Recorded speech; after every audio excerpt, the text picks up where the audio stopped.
Hey BookTube, it's Jackie. How's it going? If you are new to me, it's the first time you're seeing my face. Hello, what's up? My name's Jackie. I sit on my floor and I talk about books. So I hope that's why you're here, because that's what's been happening today. If you're not new to me, thank you for always tuning in. The continued support, I really do appreciate it. So today for you, I have my weekly wrap up. This is another dual weekly wrap up, as I did not post one last week. So this is for week 24 through 25. So if you'd like to see what I've been up to these last 2 weeks and all my reading shenanigans, grab yourself a drink, have yourself a seat, and let's get talking some books. Okay, so I have something in my eyeball. Nice. Yes, like I said, this is for week 24 and 25. So this is from June 11th through June 24th and all my reading shenanigans. I did complete some stuff, so I'm excited. I actually completed a book in a day, and I'm excited. That's awesome. So let's just dive right in. The first book I completed this week is At Her Command by Joey W. Hill. This is the first installment to the Mistresses of the Boardroom series.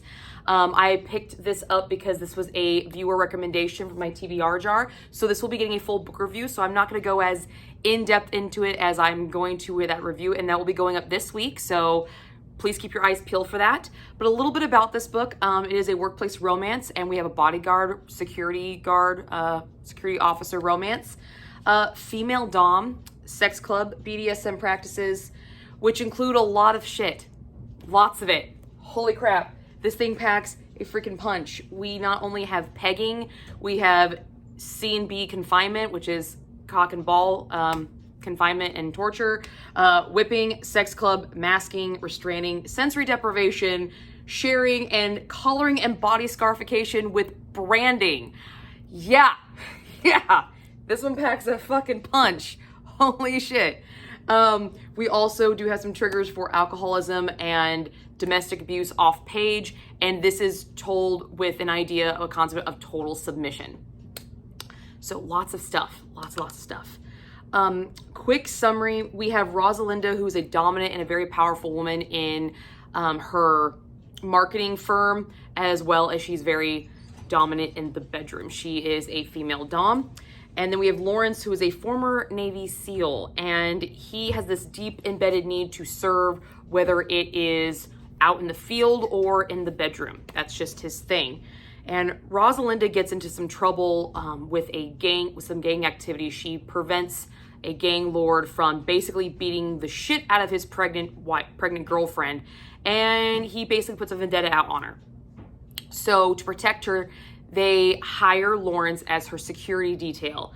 But she also picks him because she can sense that he is a submissive at heart and she wants to explore this. So together they not only trek through this protection detail plot line, we also get to see their romance build through this dominant submissive partnership storyline as well. And it's really, really interesting. And I have a lot to talk about in this, so please go check that review out. Here's just a few things that you can expect to see get more further fleshed out. What worked? I loved the overall feel of this book. I fucking adored the overall feel of this book. It had this deep intensity that you just naturally wanted to pay attention. Like, I don't know how the author even did it. I tried to see where she was doing it, and I had no fucking idea. But it just had this natural intensity that you wanted to pay attention. And when you were reading this, you were in it and nothing else fucking matters. It was almost its own kind of subspace when you were reading this book. And it was so intense and it was so engrossing. It was great. And I love the feel when books really do that. And there wasn't really a lot of overarching techniques to do it. It was just the feel and the environment the author created within the story that sucked you in and gave you this intensity, and it was fantastic. There was great consent in this book. So many good consent conversations with BDSM practices. Obviously, he's a first-time sub. She's a experienced dom, so she was walking him through the ropes, figuratively and literally. There were some good scenes there. But there were so many good consent conversations on both sides. I fucking adored it. I loved it. Sex scenes, super intense in this book. Super, super intense. And I love Rosalinda's character. I just really, really enjoyed her personality traits, her arc, her defiance, her ability to stand up for others, but at the same time know when to back off. I just really, really enjoyed that a lot. And she did come out, the author gave her some viewpoints that I hold myself, and they're not very popular viewpoints. So it was really nice to have a character hold some viewpoints that I hold that I could get behind. I really, really enjoyed her a lot. There were some things that didn't work in this book, and again, all this will get fleshed out in the full book review. In the beginning of this book, there is so much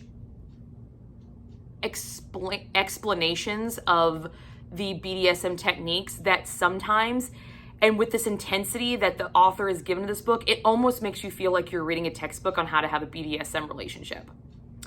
And I read textbooks differently. I read them very, very slowly. I read between the lines. I try to absorb everything I can. So my natural academic brain took over in some of the parts of this book because there was so much explanation. There was so much explanatory sections of these books that it kind of started to feel like a textbook. It eventually went away, but for a while there, it was just like, all right, so we're explaining the rules yet again. We're explaining the safe word yet again. I thought it was great the first time. You did it the first time. Why are we doing it again?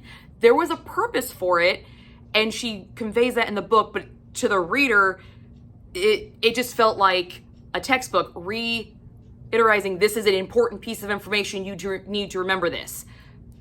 But I already did remember it. So it was a little bit about that.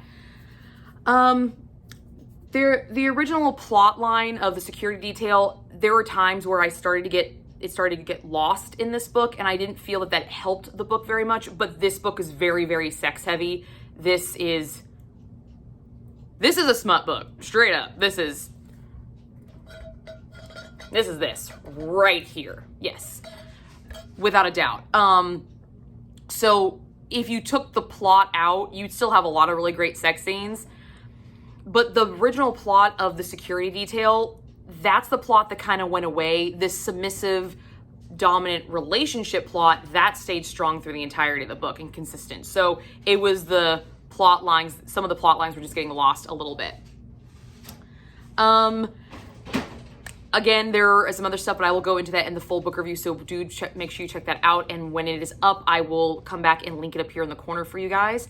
As for a spice rating for this bad boy, I gave this thing 5 chili peppers. This thing was off the charts fucking crazy. I mean, you listen to the list of shit that I rattled off. I mean, we have pegging, we have C&B, we have whipping, sex club, masking, restraining, sensory deprivation, sharing. There's a fucking sharing scene with multiple doms and one submissive, and I about lost my fucking shit. That thing was dope as fuck. Yeah, this thing is super, super hot, super, super intense, and if you like BDSM, you will appreciate this book. I am not a huge fan of female doms in some of the books I've read in the past, but I did really enjoy this, and I had a really, really good time with this one, and I gave this 4 stars. So again, a full book review will be coming out on this, as that is part of the deal with the TBR recommendation, viewer recommendation jar. So do check out that review when it goes up. It'll be linked to the corner and in the down box below when it is up, and it will be going up this week. The next book I completed, and I already have a full book review on this up and running on my channel, so I will link in the down box below and in the corner over here, and this is Love Deleted by Paul Indigo. This I was reading for Read Z Discovery, and this is a standalone. It's labeled as women's fiction, but I also would categorize it as a second chance romance. We have depression with suicidal thoughts, cheating, and experimental neuroscience. So a lot of fun stuff in this one. Quick summary, we have Cooper, who is our heroine, and she comes home unexpectedly and sees a scene, what looks like her husband having an affair, and she loses her shit. She straight up loses her shit. And through a series of events, she comes across this program called the Gateway Program, which essentially can erase your memories. And she takes advantage of this. And she learns very quickly that maybe that was a very rash decision and she was not in the right mindset to make that decision. And then we have our story going from there. Again, everything I'm about to say I go into further in depth in that review, so please go check that out. There is multiple plot lines in this story. We have one about Cooper and Jethro, which is our main plot line. We also have Harriet and Edsy. Harriet is Cooper's sister. And then we have the podcast that's being spoken throughout the story, and that's with the doctors of the Gateway program, and that's how we're learning about the science. I really liked how the author weaved all three of these storylines together to give us the story. There was one storyline that didn't really quite fit until I started really digging into it, but once I figured out what that storyline was really doing for the other storylines, I got it. But the weaving in with the podcast, with the doctors, and explaining the science as you're seeing the progression of the relationship with Jethro and Cooper develop and break and then redevelop and all this other stuff, it was really, really well done. I had a really, really good time with it. I really enjoyed the development of Jethro and Cooper's relationship prior to the treatment. I enjoyed them after the treatment, and I enjoyed them later on in the story as well. So all three scopes of view that we saw of this relationship, I enjoyed. The author did a really, really good job of handling each one in its own distinct way to give you that compartmentalized view. And I had a really, really good time with it. I thought it was handled really, really well. I still was rooting for both characters the entirety of the book, even when they were in their different stages of the relationship, and I thought it was fantastic. There is an intense detailing that the author does in this story. It is almost meticulously breaking down of very mundane tasks like making a cup of coffee, getting into a car. Very, very simple everyday tasks, but he breaks it down step by step by step by step. And this is a tactic that usually pisses me off. I usually hate this. But in this story, with the storyline that I was given, it totally worked. Because this storyline is about Cooper, who has made a rash decision to go get an experimental procedure that will literally delete her memories. Except it's not actually deleting the memories. We learn through the Gateway Program podcast that they are stripping the emotions that are attached to the memory itself. And they go into a really good description of how this science works. And it's another positive for this book. It's very easy to understand this science, which is a real science that actually exists, optogenics, and I go into that in the review as well. But this fine detailing and this over excessive of detailing that the author was doing was intentional, and it worked for the story because those details are what makes the memory that was being stripped away from Cooper. And once you realize that very staccato writing style of this step by step, it works for the novel. Does it work for every single novel I've seen it in? Fuck no. No, it doesn't. But in this one, it did a really, really good job, and I had a really, really good time with the way he interweaved that detailing concept. It was great. There was a big overarching thing that didn't work for me in this story, and it is a lack of communication. I specify in the review that I cannot talk about this book without spoiling it, but just know that the main thing that didn't work for me was this lack of communication over the main catalyst for the story. If Cooper had opened her mouth and talked, everything could have been avoided.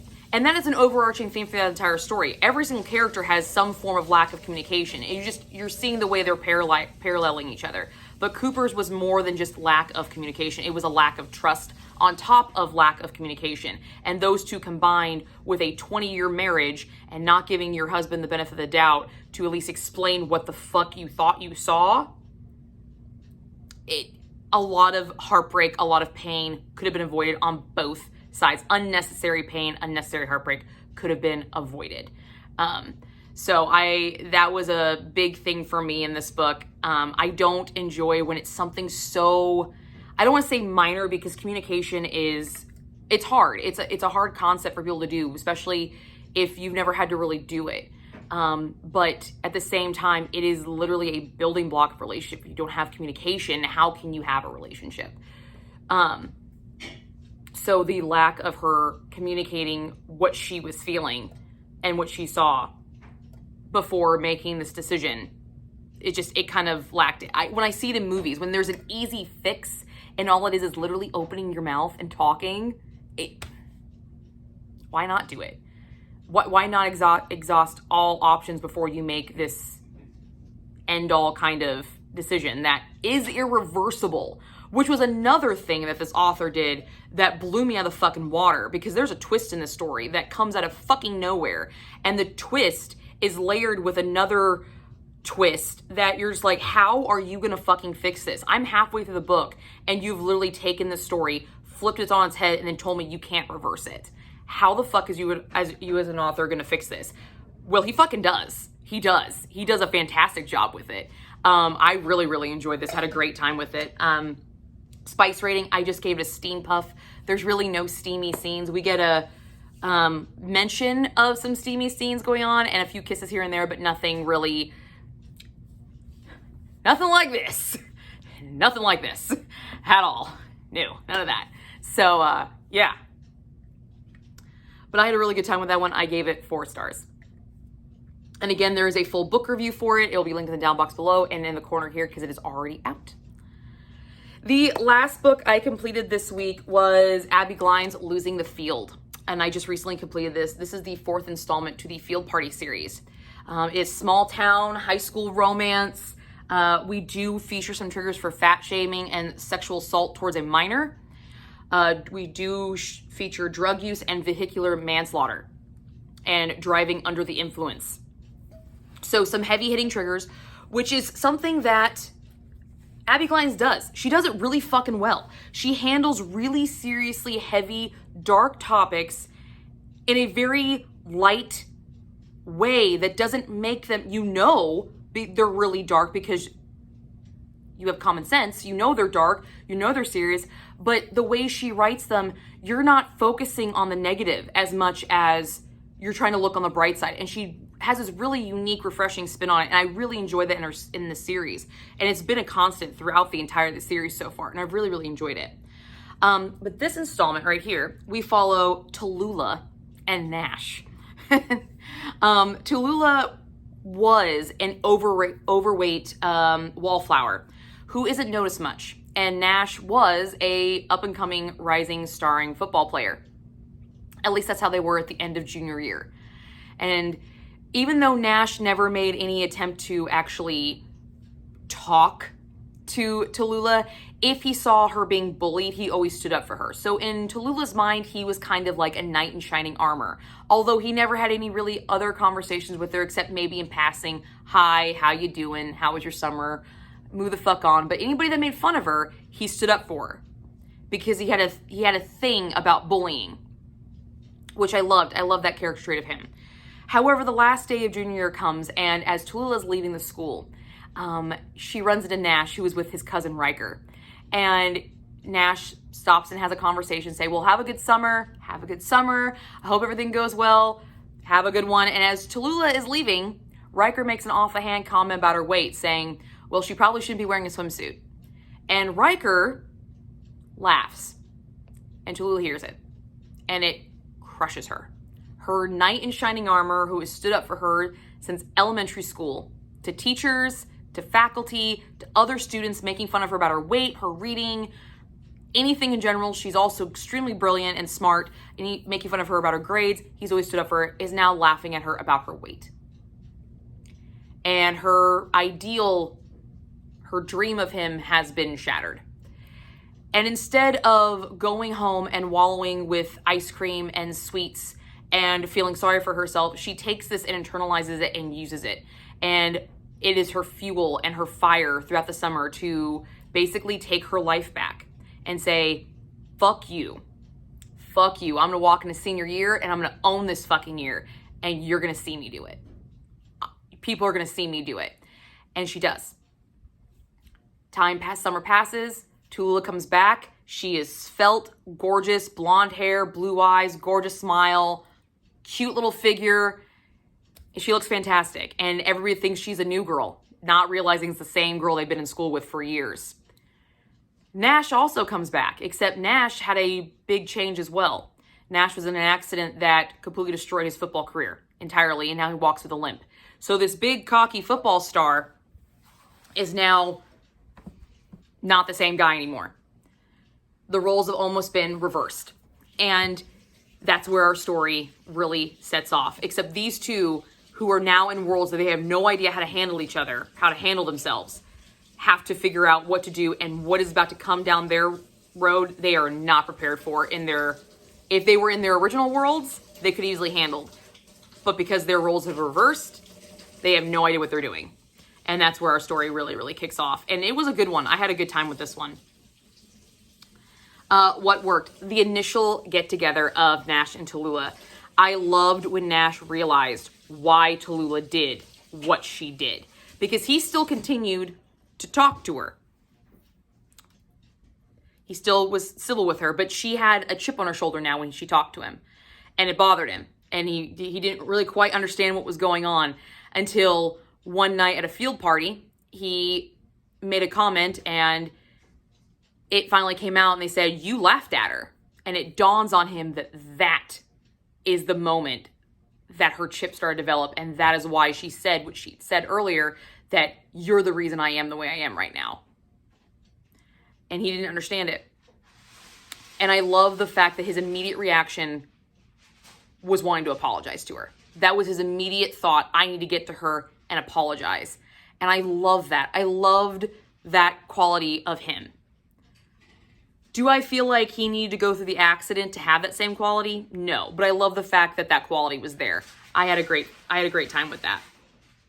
I loved Tallulah's confidence that was built up after she lost all of her weight. She started spitting fire back at people making fun of her and who made fun of Nash. She developed this almost loyalty to him. She was now the protector. And I just thought that was fantastic. I thought it was really, really great the way that the tables had kind of turned in the beginning. I love the beginnings of their relationship. They were very, very on point for the storyline that we were building. The first kiss scene was absolutely fucking adorable. It was so sweet. I was just goo when I read it. I fucking adored that. There was tension, but it was sweet. It was romantic. She blushed. She was bashful. She's never been kissed before. Okay? She's never been kissed. She's never had sex. And she's nervous. She's scared to talk about this stuff with a guy, especially a guy that she's idolized literally for years. And now he's paying attention to her. She's nervous. I understood what that fucking felt like. And it felt so good to like kind of inadvertently re-feel that again. And it was awesome. I loved that scene. That was probably my favorite scene in this entire book, was the water tower kiss scene. It was so fucking sweet. I loved it. It was just, it was great. Loved it. That was the feeling that I get from almost all of Abbi Glines' books, is that sugary, sweet, small town romance where everything's possible. Adulting is down the fucking road. You don't have to think about it. You can do anything. You can be anybody. You can fall for the big football player. You can fall for the guy that used to be the big football player and it be okay. And, you know, I just ate that scene up so much. I loved it. Abbi does a really good job of creating her high school environments to be pretty authentic. This book, it was a little over the top for her high school environment. I mean, with the events that happen in this story, I understand why the high school was the way it is. My high school experience was not like this. Bullying was never to this degree. But I went to a very small private high school where pretty much everybody knew everybody. So it was almost like a small town high school. But at a public high school, I could possibly see some of this more blatant, open, shit-talking, out loud kind of bullying. And the thing that I do know is very semblance and true of high schools is the lack of loyalty among people. In high school, there's really no fucking loyalty. When it comes right down to it, there is, but when it's really tested, a lot of people don't really back it up. And then they also have this jumping from hot topic to hot topic. There is a moment in this book where something big happens, and then immediately the same day, something else big happens. And it's just like, bam, bam. Like, we're just going to move on to the next thing. Move on to the next thing. And that's kind of how high school is when it comes to gossip. Everybody's got a turn on the merry-go-round. Everybody's got a turn of being the hot button topic.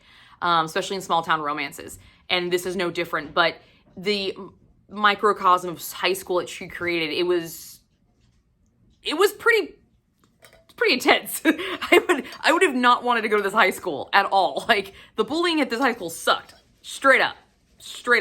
It was pretty bad. Some of these people were pretty vile. Not gonna lie. We have a really good representation of PTSD in this story. There is an accident that our main character of Nash is part of, and he witnesses the death of a friend in it. And you see a scene where he has to get in the car by himself. And it is a visceral experience for him not to be able to drive. And I know what that feels like. I was in an accident years ago, and it took me almost 6 months to be able to drive over that intersection. And let alone want to drive by myself ever again. It's pretty freaking scary, and I could relate to him in that. And I really was glad that that was put in there, because you have this huge moment.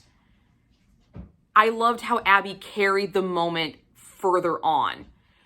But she didn't harp on just that moment. She harped on the emotional, mental state of the person after said moment.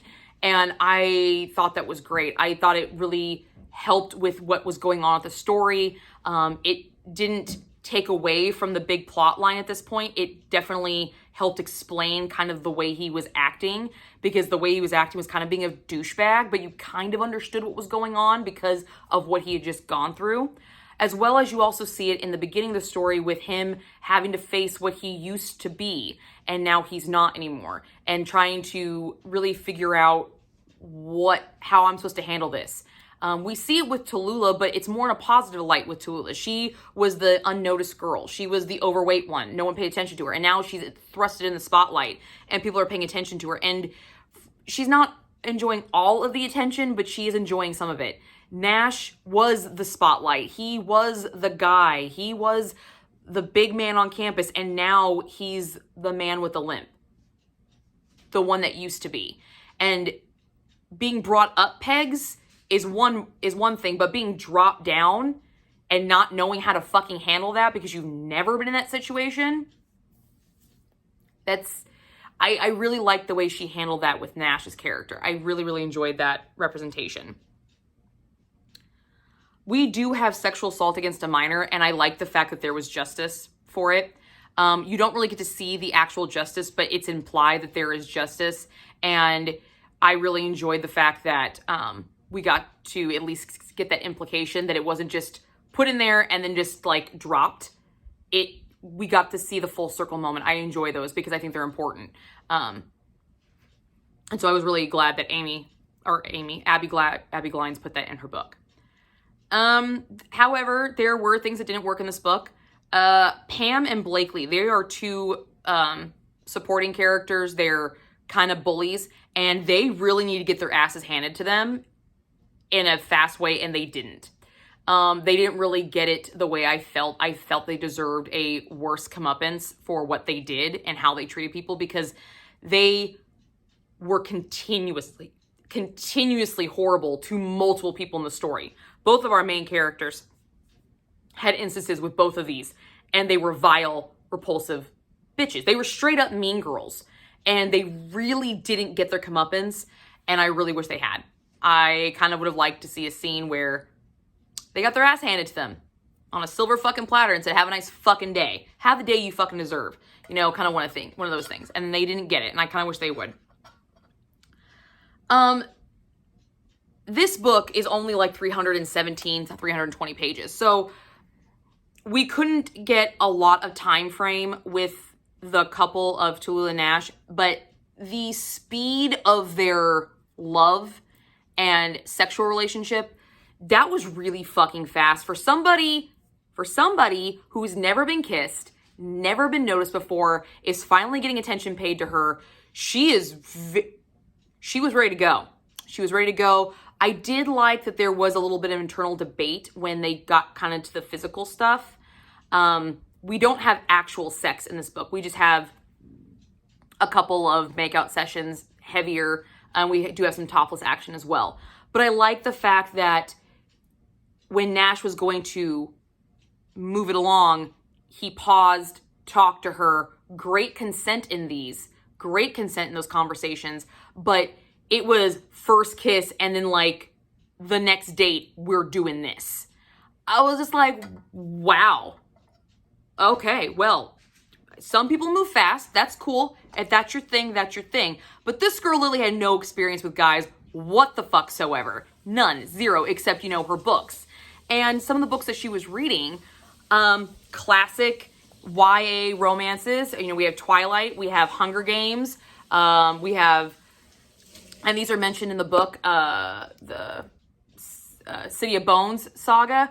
A lot of popular series that they take a little while to get to the sex stuff and the romance. Those are some slow burn YA, a lot of angst, and that's what she was reading and comparing her romantic life to. And then it's like, nope, we're gonna go straight to it. I'm like, okay, well, that's fine, awesome, okay, party. But to each his own, I guess. I just was like, that was a little fast. I would have liked it to be a little bit more slower. Although I did enjoy the consent conversations within those scenes, really appreciated those. Abbi Glines is really, really good about her consent conversations and the way she handles the sex topic when they're in that scene. I just thought this was a little bit faster compared to her other books. Her other books had that slower burn to them for the main couple. This one was just a little bit fast. There was a conversation that I wish I would have seen. I got an internal conversation and dialogue with Nash, but I never actually got a conversation between Tallulah and Nash. And I would have appreciated this. So Nash for years had defended Tallulah. She had it in her mind that he was like her knight in shining armor, and she did have a crush on him for years because of it. But he never asked her out.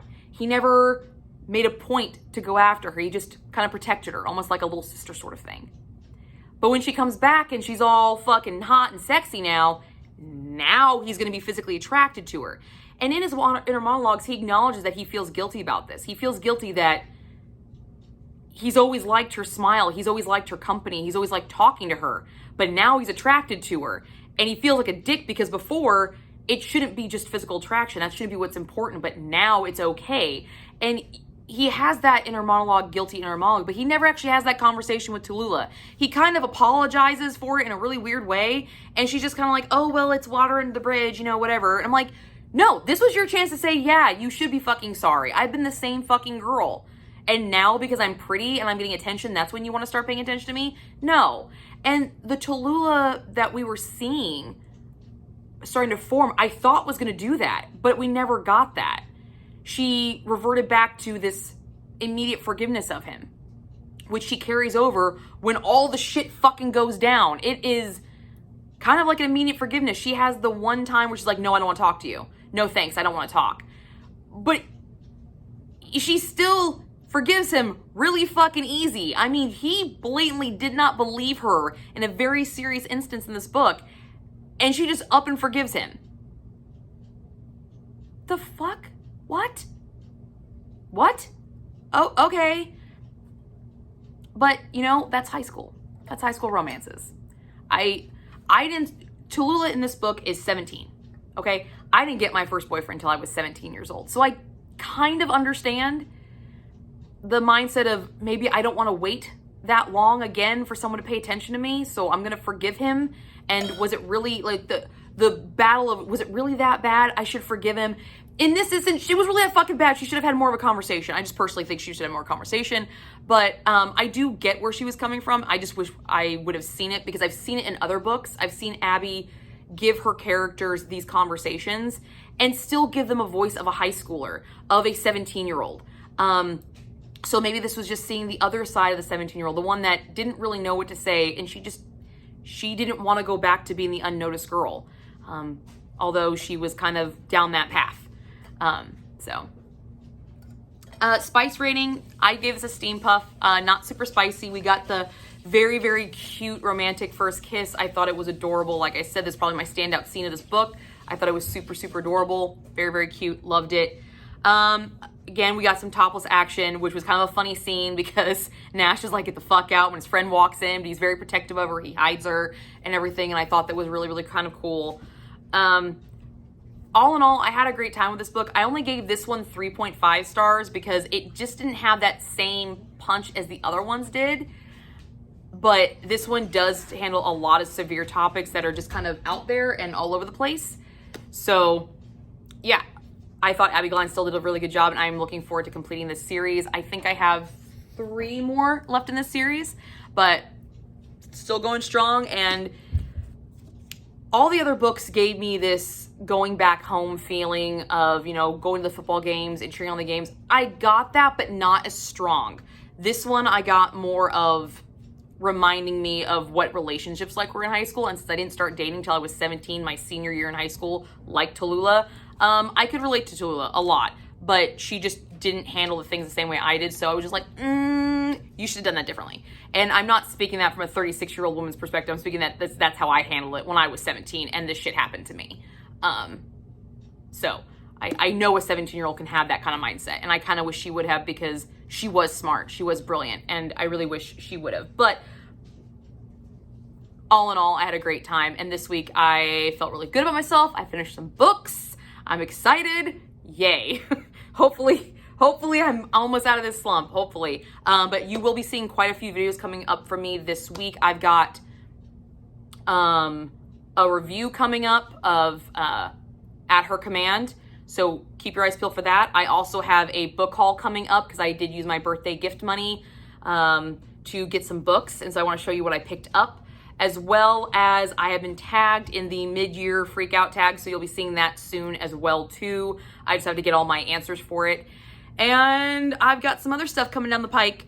So yeah, that's what I got for you guys. I hope you enjoy, and I will see you guys all soon with another video.